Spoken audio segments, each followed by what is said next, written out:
आप देख रहे हैं अपना channel excellent vision technical academy private limited, जो कि इस समय आपके इलाहाबाद और लखनऊ दो शहरों में विद्यमान है। दोस्तों, जैसा कि आप लोगों को पता होगा कि एक लॉकडाउन चल रहा है और इस समय सारे बच्चे कहीं ना कहीं अपने घर पे या तो कहीं कोचिंग में या हॉस्टल में जो जहां रुका हुआ है उस तरीके से पड़ा हुआ है। जिंदगी रुक सी गई है, लेकिन दोस्तों पढ़ाई लिखाई एक ऐसी चीज़ है जो हमेशा चलनी चाहिए जिससे आपका सर्वांगीण विकास हो सके। और आज मैं आपके लिए एक पॉलिटी का जबरदस्त टॉपिक लेके आया हूँ जो निहायत ही समझना जरूरी है। एक चीज जान लो दोस्तों, अगर आपने ये तीन वर्ड नहीं समझे तो आपको पॉलिटी या राज्य व्यवस्था पढ़ने का अधिकार नहीं है। और अगर आप कहीं भी प्रशासनिक सेवा में जाते हैं या कहीं भी जाते हैं, जिंदगी भर आपके दिमाग में एक कंफ्यूजन क्रिएट रहेगा कि विधायिका क्या होती है, कार्यपालिका क्या होती है, न्यायपालिका क्या होती है, व्यवस्थापिका क्या होती है। आप हमेशा इस बात को सोचते रहोगे और उसको क्लियर करना निहायत ही जरूरी है कंपटीशन के दृष्टिकोण से। और समाज में एक अच्छा वक्ता बनना चाहते हैं आप, समाज में अगर आप कहीं बोलना चाहते हैं, आपको जरा सी अगर जानकारी होना चाहिए, क्योंकि संविधान को कहा जाता है मौलिक विधि कानूनों की जननी। और इस जननी के तीन वर्ड अगर आप नहीं जानते हैं तो आपको फिर बिल्कुल भी संविधान या राज्य व्यवस्था समझ में नहीं आ सकती। और ये तीन वर्ड है कार्यपालिका, विधायिका और न्यायपालिका। इनका आपस में इतना गहरा संबंध है जो देखने पे प्रथम दृष्टया प्रतीक होता है कि दोनों एक दूसरे के अभिन्न अंग हैं, कार्यपालिका और विधायिका। तो आज इसी टॉपिक को मैं जबरदस्त तरीके से क्लियर करूंगा। और दोस्तों, मैं न्यायपालिका की सर्वांगीण विकास की कहानी लास्ट में सुनाऊंगा और आपको बताऊंगा कि किस तरीके से आपके न्यायपालिका का गठन हुआ है। और सुप्रीम कोर्ट से लेके आपका फर्स्ट क्लास जुडिशियल मजिस्ट्रेट और सेकेंड क्लास जुडिशियल मजिस्ट्रेट तक की क्या कहानी है, इसके बारे में आज हम लोग बात करने वाले होंगे। दोस्तों, इससे पहले एक मेरी वीडियो आई थी और जो कार्यपालिक जो दो प्रेसिडेंटियल सिस्टम और जो है प्रेसिडेंटियल सिस्टम और पार्लियामेंट्री सिस्टम के बारे में मैंने बताया। बहुत अच्छा रिस्पांस आप लोगों ने दिया, लगभग 1800 वो वीडियो अभी तक गई है, व्यू देखा था मैंने। बहुत सारे उस पर लाइक और कमेंट भी आए, दिल खुश कर दिया। और कुछ लोगों ने डिसलाइक भी किया, 1 2 4 5 6 7 देखा नहीं मैंने, ज़्यादा ध्यान नहीं दिया। कुछ 1 2 उल्टे सीधे कमेंट भी आए। तो इससे दोस्तों मुझे पता चलता है कि जिन लोगों ने लाइक किया उनके मैं दिल पे राज कर रहा हूँ, और जिन लोगों ने मुझे डिसलाइक किया मैं उनके दिमाग पे राज कर रहा हूं। तो घबराना नहीं दोस्तों, आपके डिसलाइक करने से या उल्टे सीधे कमेंट करने से मेरे ऊपर कोई प्रभाव पड़ने वाला बिल्कुल भी नहीं है ना। अगर आप डिसलाइक करते हैं इसका मतलब आप कहीं ना कहीं डिस्टर्ब हैं पूरी तरीके से, और इसका मेरे ऊपर प्रभाव नहीं पड़ता। जब आप आगे जाओगे तो विरोध होगा, इस चीज को याद रखना दोस्तों। आज जबरदस्त तरीके से समझा रहा हूं। क्या समझा रहा हूं मैं? गवर्नेंस यानी शासन। शासन के 3 अंग होते हैं और इन्हीं 3 अंगों से हम क्या चलाते हैं? राज्य व्यवस्था। क्या चलाते हैं दोस्तों? राज्य व्यवस्था। तो राज्य व्यवस्था को समझने से पहले सबसे पहले आज मैं आपको राज्य समझाऊंगा। अगर राज्य समझ गए तो व्यवस्था तो अपने आप दिमाग के अंदर आपके भर के रख दूंगा। तो स्टार्ट करता हूं मैं तुरंत। राज्य दोस्तों देखते हैं राज्य। किसी भी राज्य के निर्माण के लिए सबसे पहली चीज क्या चाहिए? जमीन। क्या चाहिए? जमीन। दूसरा क्या होगा? लोग। और तीसरे क्या होंगे? नागरिक। कौन होंगे? नागरिक। नागरिक क्या करते हैं? चुनाव। क्या करते हैं? चुनाव। चुनाव से क्या बनती है? सरकार। क्या बनती है? सरकार। सरकार हमारी कैसी होती है? संप्रभु। कैसी होती है? संप्रभु। और संप्रभु सरकार क्या चलाती है? राज व्यवस्था। क्या चलाती है? राज व्यवस्था। तो दोस्तों, अगर आप राज्य व्यवस्था के 3 अंग कार्यपालिका, विधायिका और न्यायपालिका को समझना चाहते हैं तो सबसे पहले आपको राज्य की परिभाषा समझनी पड़ेगी। और राज्य की परिभाषा के लिए ये आवश्यक अंग है। जब तक ये अंग उसके अंदर नहीं रहेंगे तब तक किसी भी राज्य का निर्माण नहीं हो सकता। जैसे सबसे पहले मैंने क्या लिखा? जमीन, जिसको आप भूक्षेत्र कहते हो। क्या कहते हो? भूक्षेत्र। मतलब कोई ना कोई भूक्षेत्र होना चाहिए। मैंने एकदम सिंपल भाषा में लिखा, किसी भी राज्य का निर्माण पानी में होगा नहीं। पानी में नहीं हो सकता राज्य का निर्माण। हाँ, पानी में उसकी हमारी 12 नॉटिकल तक सीमा होती है, बात अलग है, वह उसका पार्ट है। लेकिन क्यों? क्योंकि वहां पे लोग चाहिए। इसका मतलब मैंने ये नहीं समझाया आपको कि हमारा भूक्षेत्र पानी में नहीं होता, पानी तक होता है। लेकिन एक कॉन्सेप्ट लीजिए कि सबसे पहली चीज क्या चाहिए? जमीन। जमीन पे क्या होने चाहिए? लोग। लोग के बाद नागरिक। आप तुरंत कहोगे कि गजब है यार, लोग भी लिख दिए नागरिक भी लिख दिए, दोनों क्यों लिख दिए? हाँ, एकदम कॉन्सेप्ट क्लियर करो, क्योंकि भारत देश की ये सरजमी है और इस देश की सरजमी के अंदर देसी और विदेशी दोनों रहते हैं। रहते हैं कि नहीं? बोलो। तो उन्हें क्या कहते हैं, जैसे कुंभ का मेला लगेगा तो इसमें देशी भी आएंगे, मतलब भारत देश के लोग, और विदेशी भी आएंगे। तो कुंभ मेले में लोग आते हैं, कौन आते हैं, लोग। और लोगों में जो हमारे भारत देश के रहने वाले हैं, जिनका जन्म भारत देश के अंदर हुआ हो, या जो भारत सरकार के किसी अधिनियम के द्वारा जिन्हें भारत राज्य की नागरिकता प्रदान किया गया हो, उन्हें क्या कहा जाता है, नागरिक। क्या कहा जाता है, नागरिक। लोग और नागरिक में अंदर होता है। भारत देश के अंदर लोग हैं, देशी हैं, विदेशी हैं, लोग हैं ना। और ये नागरिक क्या होता है, नागरिक का मतलब होता है कि जो भारत देश में जिसका जन्म हुआ हो, या जो किसी भी तरीके से भारत देश की नागरिकता को प्राप्त किया हो। यहां मैं नागरिकता नहीं समझा रहा हूं ना, बहुत सारे लोग लगेंगे अपवाद की बात करने की, विदेशी हो ना, कॉन्सेप्ट दे रहा हूं, नागरिकता की परिभाषा नहीं बता रहा हूं कि नागरिक कौन होता है। बस जान लो जिसका जन्म भारत देश के अंदर हुआ है। इसके एक्सेप्शन हैं कि वह विदेशी व्यक्ति न हो। अगर कोई विदेशी जोड़ा आया, भारत देश में विवाह किए, भारत देश में आया, अगर यहाँ बच्चा पैदा हो गया तो इंडिया का नहीं हो जाएगा नागरिक। ये सब बात अलग है, उस कॉन्सेप्ट को भी मैं लेके आऊँगा। यहाँ मैं कॉन्सेप्ट सिर्फ बता रहा हूँ, क्या, नागरिक। नागरिक क्या करते हैं, चुनाव। नागरिक दोस्तों क्या करते हैं, चुनाव। चुनाव से क्या बनती है, सरकार। सरकार हमारी कैसी होती है, संप्रभु। कैसी होती है, संप्रभु। और संप्रभु सरकार क्या चलाती है, संप्रभु ना। ये सरकार कैसी होगी, संप्रभु। संप्रभु। तुरंत कई सारे लोगों के दिमाग में डाउट क्लियर हो गया होगा, आ गया होगा डाउट, ये संप्रभु क्या होता है। मुझे पता है, संप्रभु का मतलब होता है जो आंतरिक एवं बाह्य रूप से स्वतंत्र हो। कैसे दोस्तों, आंतरिक एवं बाह्य। आप कहोगे ये क्या है, आंतरिक कॉन्सेप्ट का मतलब है भारत देश के अंदर जेई की वैकेंसी आए, कितनी ए की वैकेंसी आए, या भारत देश के अंदर चुनाव कौन होगा, ये कौन बताएगा, भारत सरकार ना, कि अमेरिका से जाओगे पूछने, भारत सरकार। तो भारत देश अपने अंदर का डिसीजन लेने के लिए स्वतंत्र है कि नहीं है ना। तो वही आंतरिक, कैसा, वह आंतरिक भारत देश के अंदर का नियम कानून संचालित करने के लिए पूरी तरीके से स्वतंत्र है।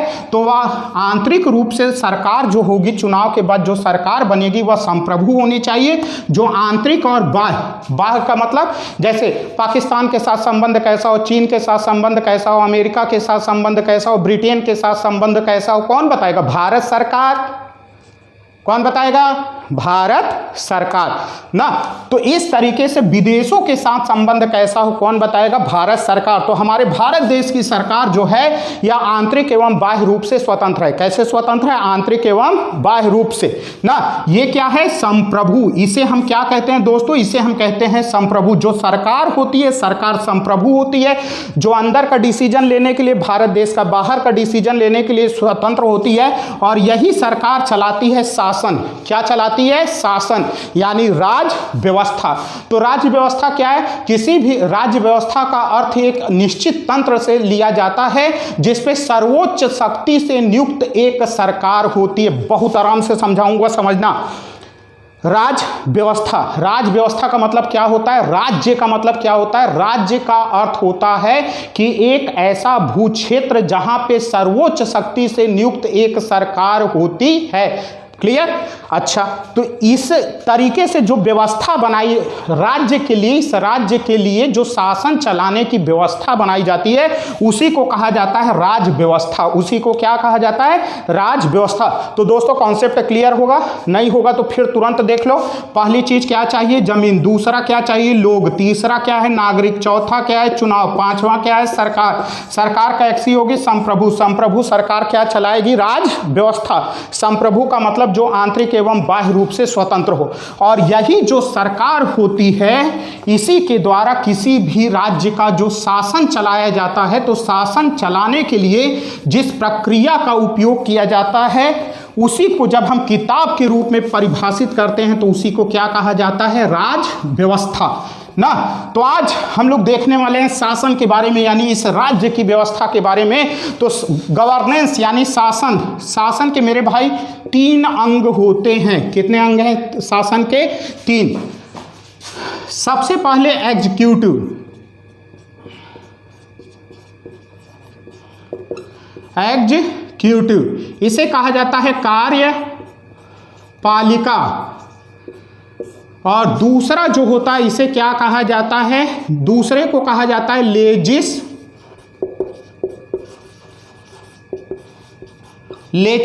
यानी विधायिका। दोस्तों लास्ट तक वीडियो देखना, मजा आ जाएगा, पूरा कॉन्सेप्ट एकदम क्लियर करके रख दूंगा। पहला है कार्यपालिका, दूसरा है विधायिका और तीसरा जो होता है इसे कहा जाता है जुडिशियल सिस्टम।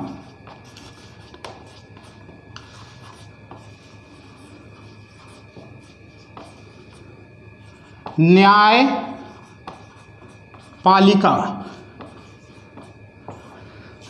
स्टार्ट किया जाए दोस्तों। सबसे पहले समझिए कि ये जो शासन होता है, शासन के 3 अंग हैं, कार्यपालिका, विधायिका और न्यायपालिका। इसमें सबसे पहले मैं बात करूंगा, विधायिका नियम कानून बनाती है, कार्यपालिका लागू कराती है और न्यायपालिका क्या करती है, अगर गलत तरीके से नियम कानून बना है, कैसा नियम कानून बना है, अगर गलत तरीके से नियम कानून बना है तो यह इसको सही करने का कार्य करती है, यानी उसमें डिसीजन देती है। स्टार्ट करूंगा दोस्तों मैं कार्यपालिका से। दिख रहा होगा आप लोगों को, जाहिर सी बात है यहां तक तो कैमरा आ ही रहा होगा। चलिए, तो इस कार्यपालिका को 2 भागों में बांटा जाता है।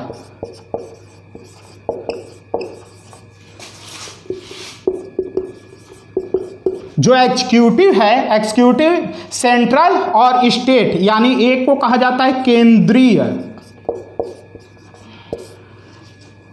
केंद्रीय कार्यपालिका और स्टेट यानी राज्य कार्यपालिका ना। अब केंद्रीय कार्यपालिका को दोस्तों मेरे भाइयों, इसको 2 भागों में बांटा जाता है। एक को कहा जाता है अस्थाई और अस्थाई, एक को क्या कहा जाता है अस्थाई, और दूसरे को क्या कहा जाता है अस्थाई। दूसरा क्या कहलाता है अस्थाई।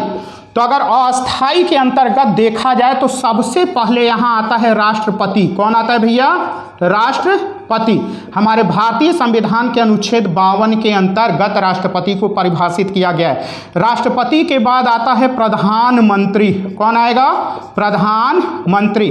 प्रधानमंत्री किस अनुच्छेद में बताया गया है, 74 में। इसके बाद प्रधानमंत्री के बाद कौन आता है, मंत्री परिषद। कौन आएगा, मंत्री परिषद ना, मंत्री परिषद। मंत्री परिषद, प्रधानमंत्री आता है किस अनुच्छेद के अंतर्गत, 74 के अंतर्गत।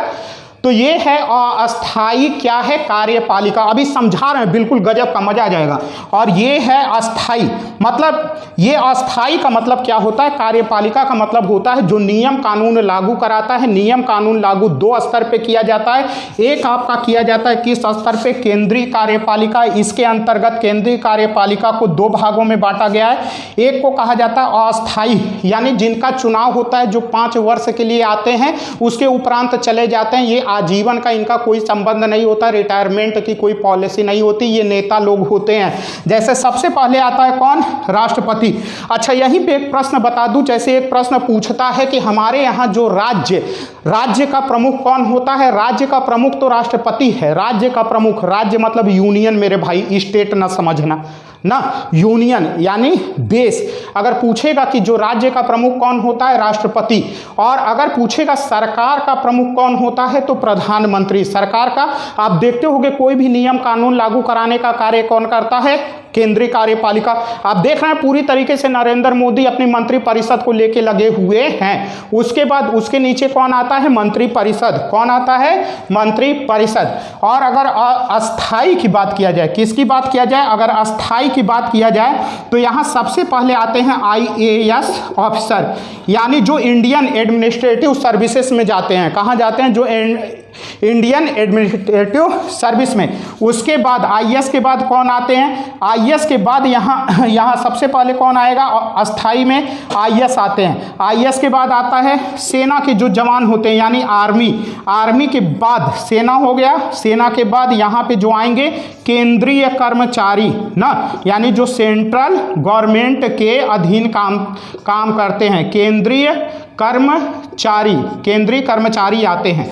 तो दोस्तों याद रखिएगा, यह है सेंट्रल यानी केंद्रीय। अब इसका कार्य क्या होता है, इसका कार्य होता है संपूर्ण भारत देश के अंदर, किसके अंदर, संपूर्ण भारत देश के अंदर नियम कानून लागू कराने का कार्य किया जाता है। इसके अंदर जो दो तरह के होते हैं, एक को कहा जाता है अस्थाई, एक को अस्थाई ना। ये संपूर्ण भारत देश में मिलजुल के नियम लागू कराने का कार्य करते हैं, मुख्य कार्य इनका होता है। अगर राज्य स्तर की दोस्तों यहीं पे बात कर लिया जाए तो राज्य राज्य स्तर में भी दो भागों में बंट जाते हैं। एक को कहा जाता है अस्थाई, क्या कहा जाता है, एक जो होता है इसको हम लोग कहते हैं अस्थाई, और बिल्कुल सेम प्रोसीजर यहाँ भी है, और दूसरा है अस्थाई ना।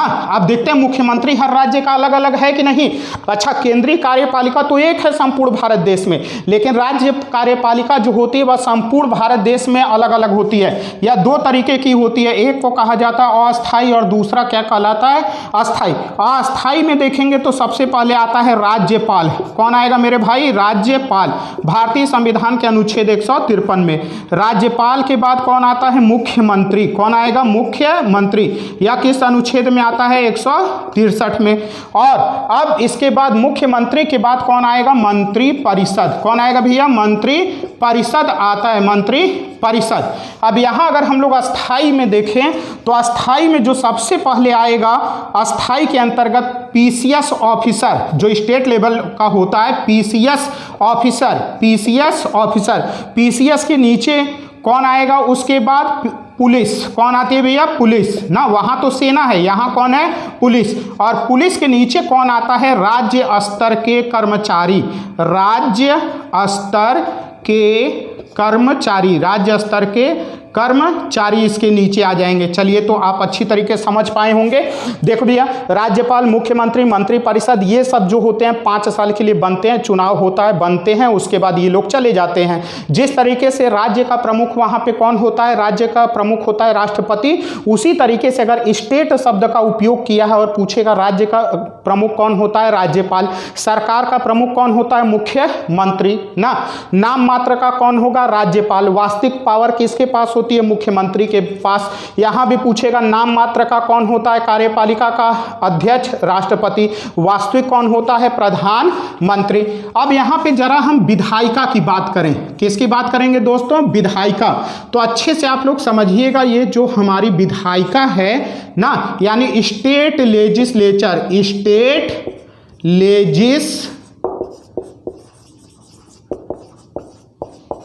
सबसे ऊपर होता है भैया गवर्नर, राज्यपाल, राज्यपाल।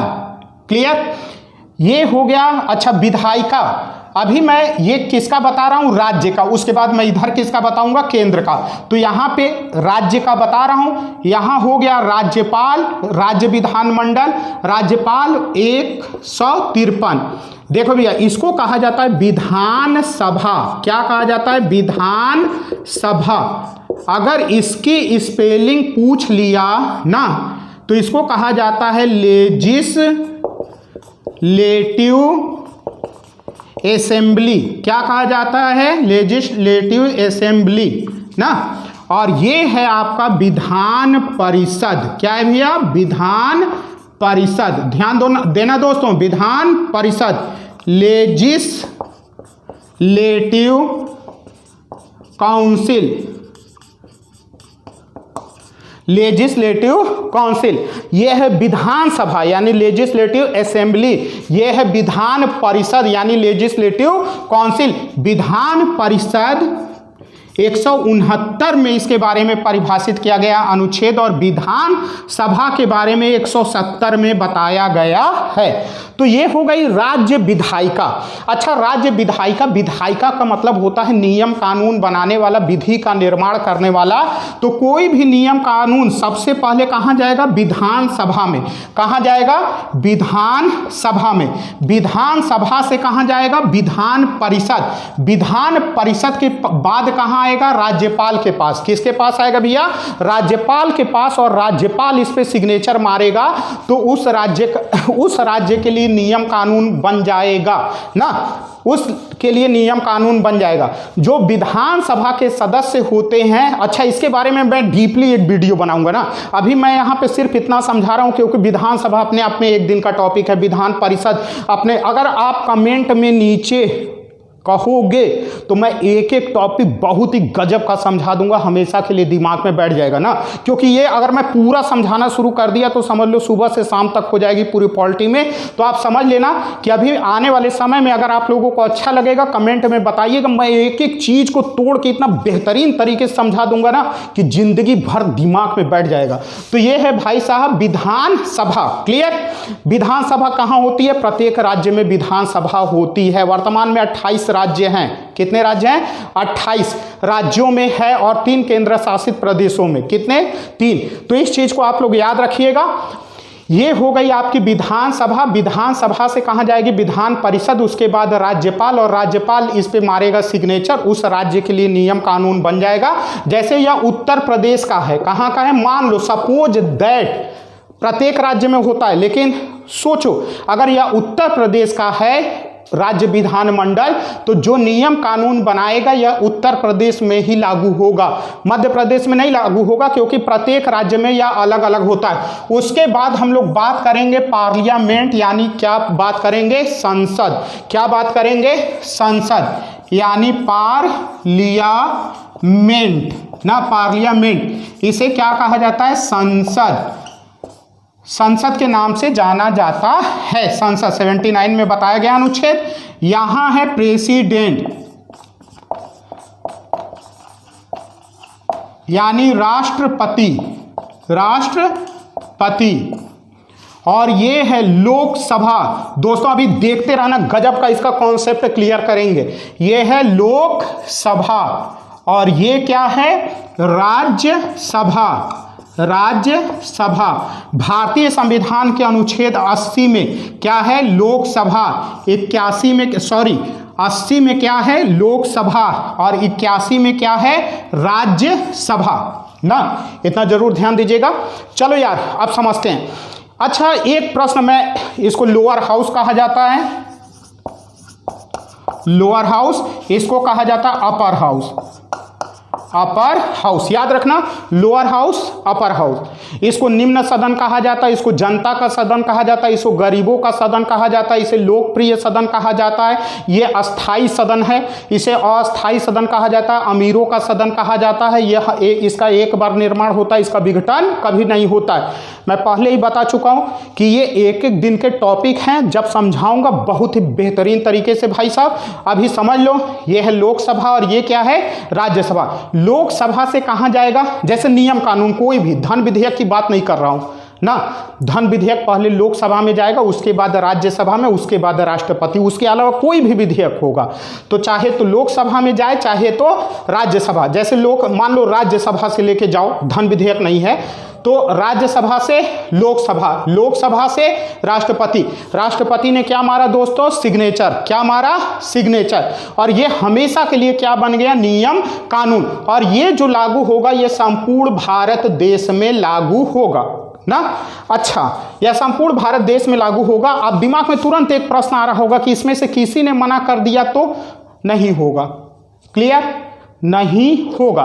तीनों का सिग्नेचर करना जरूरी है, तीनों जगह से पास होना जरूरी है। लास्ट में राष्ट्रपति का सिग्नेचर होगा, उसके बाद लागू तो हो गया, उसके बाद एक होता है गजट होने का दिनांक, उसके बाद ही यह संपूर्ण भारत देश के अंदर लागू हो जाएगा। नियम कानून बन गया ये।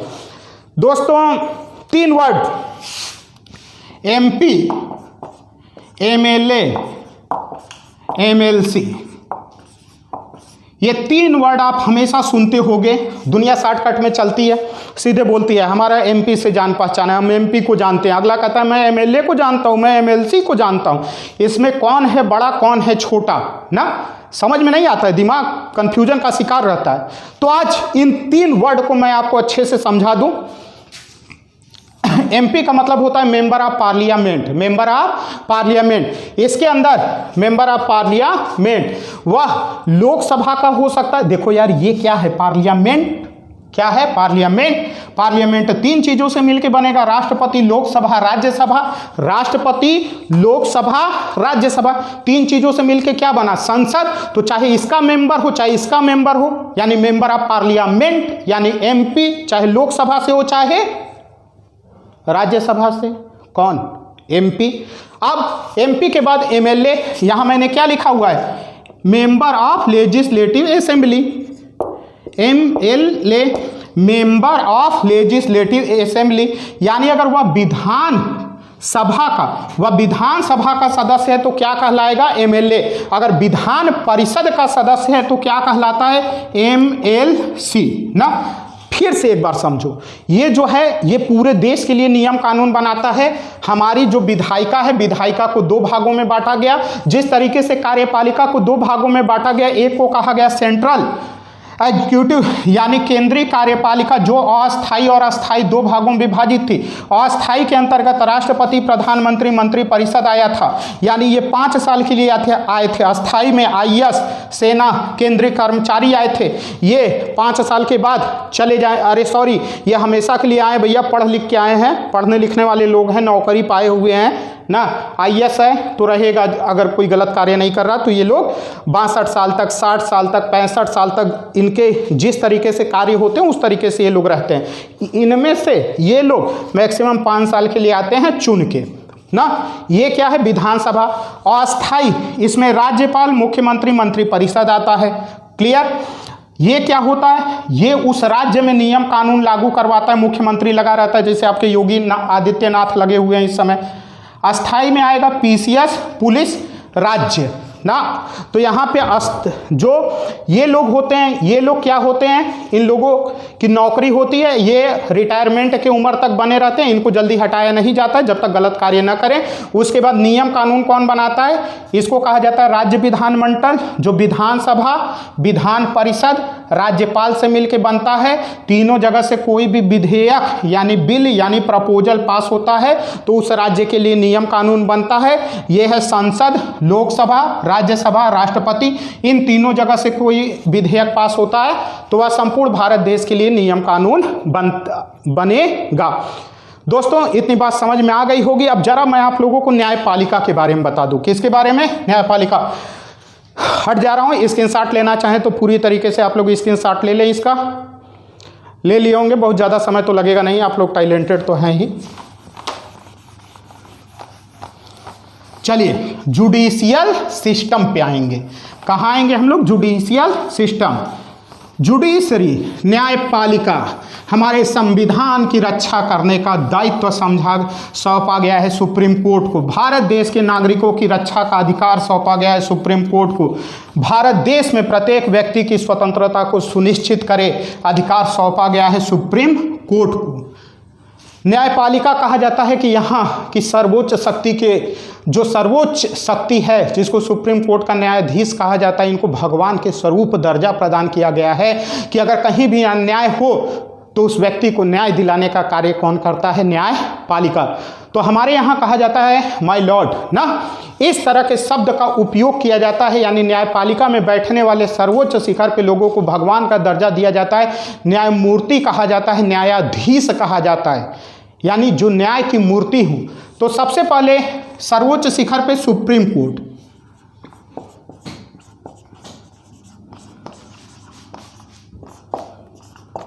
भारतीय संविधान का अनुच्छेद 124, इसको कहा जाता है सुप्रीम कोर्ट। इसको कहा जाता है सर्वोच्च न्यायालय।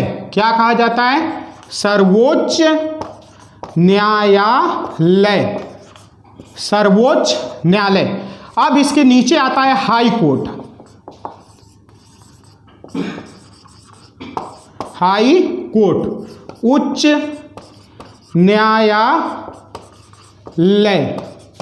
214। इसके नीचे आता है डिस्ट्रिक्ट कोर्ट।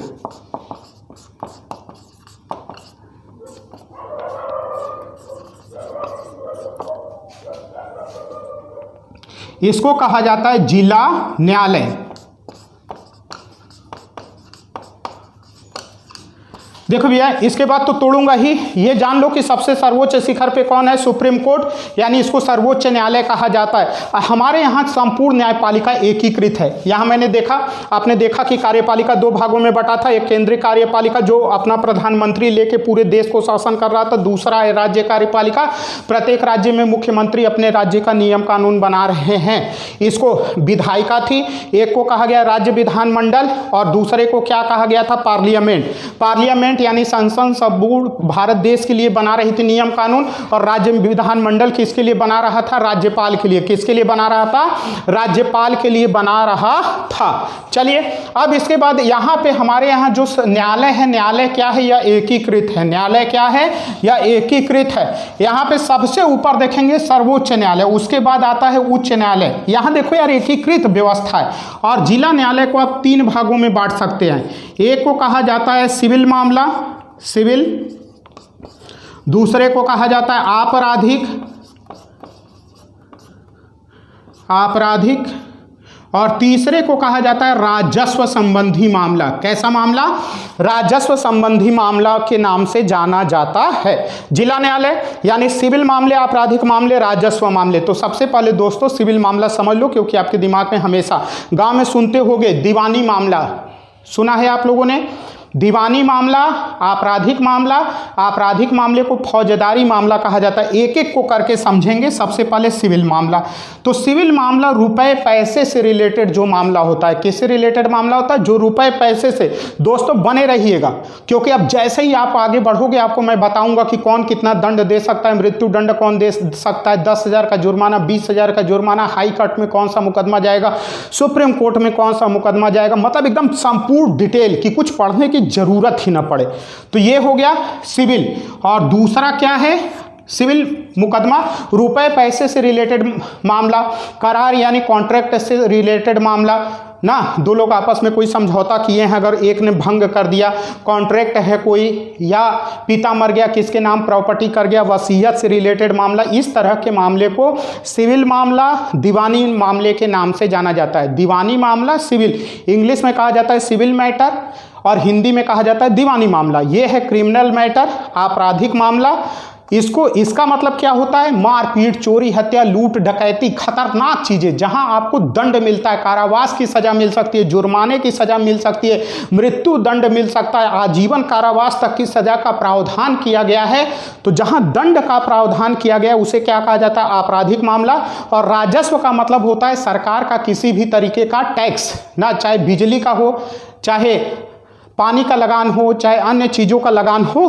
तो ये 3 तरह के मुकदमे होते हैं। अब इनमें से हम देखेंगे आपराधिक न्यायालय के बारे में। किसके बारे में दोस्तों? आपराधिक। यहीं से आपका प्रश्न पुटअप होता है। तो फिर से एक बार समझा दो, सुप्रीम कोर्ट है 124। दोस्तों बार बार बता रहा हूँ कि ये सिर्फ मैं 3 कॉन्सेप्ट दे रहा हूँ। अगर आप आगे की वीडियो देखना चाहते हैं आप कमेंट करके बताइए, मैं सर्वोच्च न्यायालय, हाई कोर्ट एकदम तोड़ के बिल्कुल अलग अलग बता दूंगा, किस राज्य में है, किस राज्य में नहीं है, वर्तमान में क्या हुआ, एकदम लेटेस्ट अप टू डेट, जो आपको किसी भी वीडियो में गारंटी दे रहा हूं नहीं मिल सकती। चलिए, तो ये हो गया सर्वोच्च शक्ति कौन है? सुप्रीम कोर्ट, हाई कोर्ट, उसके नीचे डिस्ट्रिक्ट कोर्ट। यहां से अगर कोई भी क्या होता है, अगर यहां से कोई भी मामला जाता है, अगर कोई अपील होती है, आप कहोगे अपील क्या होती है यार, समझाना सब कुछ पड़ता है। अपील का मतलब होता है 2 पक्षकार में कोई मुकदमाबाजी हुई, एक पक्षकार जीत गया, एक हार गया। जो हार गया वो कहेगा मेरे साथ नाइंसाफी हुई है, वो क्या करेगा? अपील। क्या करेगा? अपील। तो जिला न्यायालय से कहाँ जाएगा? जिला न्यायालय से जाएगा उच्च न्यायालय में। कहाँ जाएगा? उच्च न्यायालय। उच्च न्यायालय से कहाँ जाएगा? सर्वोच्च न्यायालय। और सर्वोच्च न्यायालय से कहाँ जाएगा? सर्वोच्च न्यायालय से कहीं नहीं जाएगा, यानी डिसीजन लास्ट हो गया। यानी हमारे यहाँ जो है कि बंटवारा नहीं है, एक क्या है, एक सीधी रेखा में है, जहां जिला न्यायालय से सर्वोच्च न्यायालय तक मुकदमा जाता है, लेकिन सर्वोच्च न्यायालय में डिसीजन देने के बाद कहीं नहीं जाता। कुछ अपवाद स्वरूप, जैसे राष्ट्रपति मृत्यु दंड की सजा के बारे में प्रावधान किया गया है कि उसके बाद दया याचिका भेजी जा सकती है, उसकी बात मैं अभी फिलहाल यहाँ पे नहीं कर रहा हूँ। क्लियर? अब इसके बाद अगर आपराधिक मुकदमे की बात किया जाए, देखो भैया, जो सुप्रीम कोर्ट है या हाई कोर्ट है, ये तो कोई भी, जितने भी आज तक के बने हुए दंड हैं, ये कोई भी दंड दे सकता है। लेकिन अगर हम आए जिला न्यायालय में, कहाँ आए? जिला न्यायालय ना, तो यहीं से मेरे भाई स्टार्ट होगा यार। जिला न्यायालय में सबसे पहले आता है सेशन जज। कौन आएगा? सेशन जज। उसके बाद कौन आएगा? अपर सेशन जज। सेशन जज, अपर सेशन जज। ये क्या दे सकते हैं? ये इनको मृत्यु दंड, कोई भी ये दंडादेश दे सकते हैं, यहां तक कि इनको मृत्यु दंड भी देने का प्रावधान किया गया है। सोच लो मेरे भाई, यानी जिला न्यायालय में, डिस्ट्रिक्ट कोर्ट में, कहाँ पे, जिला न्यायालय में, डिस्ट्रिक्ट कोर्ट में अगर आपका मुकदमा चला गया तो एक जिला न्यायालय के न्यायाधीश को इतनी पावर है, एक जो डिस्ट्रिक्ट में रहने वाला सेशन जज या अपर सेशन जज, एडिशनल सेशन जज है, वह मृत्यु दंड दे सकता है। गजब का। लेकिन इसके लिए क्या होगा, इसके लिए हाई कोर्ट में जाना पड़ेगा। दे तो देगा, लेकिन इसकी अनुमति यानी स्वीकृति कहाँ से लेनी पड़ती है, हाई कोर्ट से। उसके बाद आता है सहायक सेशन जज। सहायक सेशन जज, दोस्तों अगर पूछा जाए कि सहायक सेशन जज को क्या पावर है, तो जो सहायक सेशन जज होता है, सहायक सेशन जज को क्या पावर होती है, सहायक सेशन जज आपका क्या कर सकता है, 10 साल का कारावास। सोच लो मेरे भाई, सेशन जज, अपर सेशन जज मृत्यु दंड, फांसी की सजा दे देगा। उसके नीचे होता है सहायक सेशन जज। सहायक सेशन जज क्या करेगा, 10 साल तक का कारावास दे सकता है। उसके बाद अगर हम आगे पढ़ेंगे तो उसके बाद आता है चीफ जुडिशियल मजिस्ट्रेट, जिसे मुख्य न्यायिक मजिस्ट्रेट कहा जाता है। मुख्य न्यायिक मजिस्ट्रेट, मुख्य न्यायिक मजिस्ट्रेट, इसको कितनी पावर है, 7 वर्ष तक की पावर है। इसको पावर है। इसके नीचे जो आता है अपर मुख्य न्यायिक मजिस्ट्रेट, इसको भी इतनी ही पावर है। क्लियर, इन दोनों को इतनी पावर है। लेकिन एक व्यक्ति और है जिसको कहा जाता है महानगर मजिस्ट्रेट।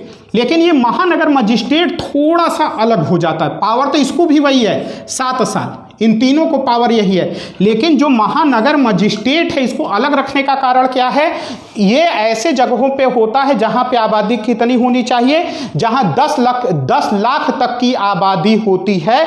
तो ये तीनों क्या करेंगे, 7 वर्ष तक करते हैं। उसके बाद आता है, यहां लिख दे रहा हूं, यहां प्रथम वर्ग मजिस्ट्रेट, प्रथम वर्ग मजिस्ट्रेट और महानगर मजिस्ट्रेट। मेरे भाइयों अगर दिख रहा होगा आप लोगों को अच्छी तरीके से, तो यह 3 वर्ष और 10,000 तक का कारावास, यहां लिख दे रहा हूं, 3 वर्ष तक का कारावास और 10,000 जुर्माना, 10,000 जुर्माना। क्लियर मेरे भाई, प्रथम वर्ग मजिस्ट्रेट और महानगर मजिस्ट्रेट 3 वर्ष और 10,000 तक का क्या कर सकता है, जुर्माना कर सकता है। उसके बाद आता है द्वितीय वर्ग मजिस्ट्रेट। कौन आएगा, द्वितीय सबसे लास्ट में, द्वितीय वर्ग मजिस्ट्रेट, द्वितीय वर्ग मजिस्ट्रेट, इसको ये दे सकता है 3 वर्ष, 3 वर्ष तक का कारावास, नहीं सॉरी 1 वर्ष तक का कारावास, 1 वर्ष तक का कारावास, 1 वर्ष तक का कारावास, 1 वर्ष तक का कारावास, और ये 5,000 जुर्माना। कितना, 5,000 जुर्माना। फिर से देखो ना, सबसे पहले सेशन जज, अपर सेशन जज, इन दोनों को क्या पावर है, जिला न्यायालय की बात कर रहा हूं, ये क्या दे सकते हैं, ये मृत्यु तक, क्या दे सकते हैं, मृत्यु दंड तक। लेकिन एक चीज याद रखना, ये मृत्यु दंड तो दे देगा, लेकिन इसकी पुष्टि कौन करता है, हाई कोर्ट। उसके बाद आता है सहायक सेशन जज, ये क्या कर सकता है, 10 साल तक के कारावास का दंड दे सकता है। उसके बाद 3 लोग, मुख्य न्यायिक मजिस्ट्रेट, अपर मुख्य न्यायिक मजिस्ट्रेट, महानगर मजिस्ट्रेट, ये क्या दे सकते हैं, 7 वर्ष। कितना, 7 वर्ष। उसके बाद द्वितीय वर्ग मजिस्ट्रेट, ये 1 वर्ष तक का, अच्छा सॉरी, प्रथम वर्ग मजिस्ट्रेट, महानगर मजिस्ट्रेट 3 वर्ष तक का कारावास, 10,000 तक का जुर्माना। उसके बाद आता है द्वितीय वर्ग मजिस्ट्रेट, 1 वर्ष तक का कारावास या 5,000 तक जुर्माना। तो दोस्तों आज आप लोगों ने देखा कार्यपालिका, विधायिका और न्यायपालिका। कार्यपालिका नियम कानून को क्या कराती है, लागू। क्या कराती है, लागू।